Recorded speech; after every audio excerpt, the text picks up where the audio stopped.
let's talk about MCTs first, medium chain triglycerides. Okay. What gave you the idea in the first place to think that MCTs were going to have any kind of benefit to the brain? Okay, very good question. So basically, what happens is that when we look at nutrition and brain aging, we look at what happened with aging. We try to use nutrition to either correct or reduce aging-induced change in the brain. One of the problem with brain aging is the metabolism. So basically, if you look at our brain is a very small organ. It's only about 2 to 3% body weight, but the brain actually accounts for up to 25% of whole body glucose metabolism. So the brain actually needs a constant energy supply to keep normal function. But the problem with aging is that when we age, the brain's ability to utilize glucose decline.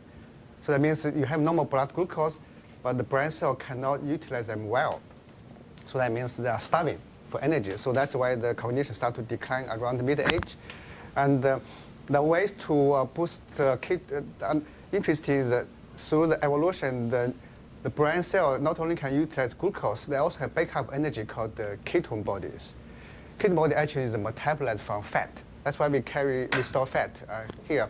So when you don't have meal intake or you don't have a carbohydrate intake, the body actually metabolize fat, produce ketones. Ketones actually go to different organs, support their functions.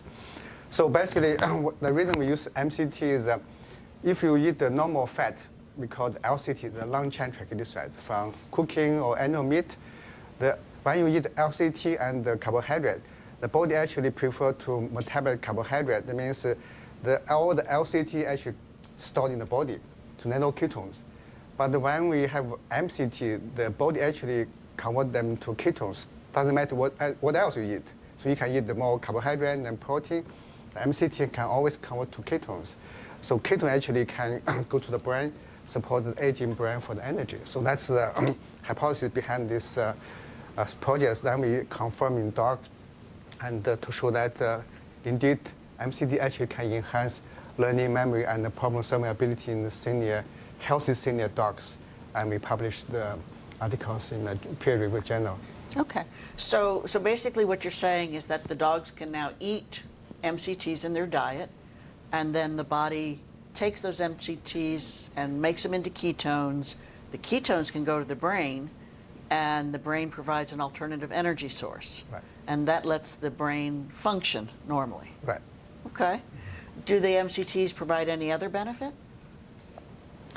Well, or is it really all just the ketones? Well, it depends. If you look at the ketone body, actually, not only for the energy, the ketone body also have anti-inflammatory benefit.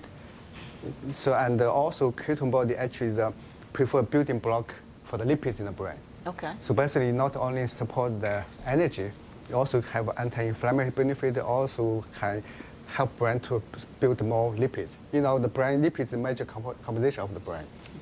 So the building block help them to maintain the integrity of the brain structure.